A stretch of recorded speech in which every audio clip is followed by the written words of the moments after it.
think just about everybody knows that docks are a good place to be able to find bass and really a lot of big bass at times. But, you know, growing up in Michigan and fishing a lot of shallow lakes with vegetation, I learned early on that they love those real shallow docks. You know, there's a lot of different ways you can fish them. You know, I'll wacky rig an ocho, I'll pitch a jig, you can throw a frog, there's a lot of things. But the first bait that I learned as a kid that's just a great tool is a tube bait with a real light head in it. It's just a deadly combination.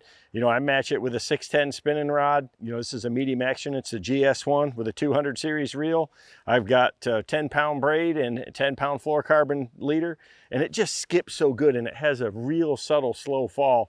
It's just a deadly combination. It imitates the little perch up there, crawfish, anything that's hanging around those little docks, and it's just that glide that it is. And you can throw it around anything, these seawalls and all that. So there's a lot of ways you can fish shallow docks, but this is a really effective system that catches good ones too. But this is a bait that I can fish real slow, or I can twitch it along real quick and almost fish it like a jerk bait. So that's why it's one of my favorites, even for fishing docks. Right, super shallow.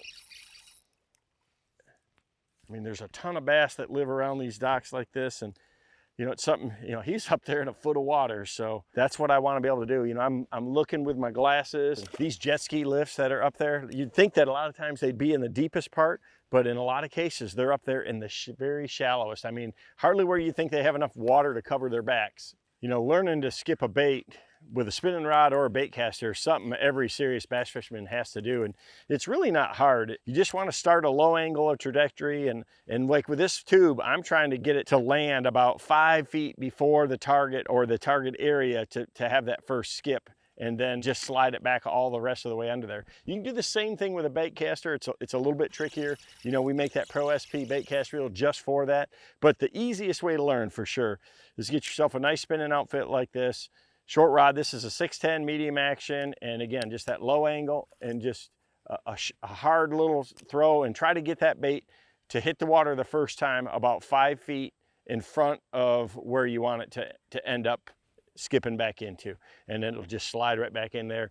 The lower these docks are, the better they are, so it's real important to kind of keep that low angle, stay back a little bit, and just slide that thing right in there. So it's just a nice little easy motion. And just with a little practice, it's something that anybody can learn to do.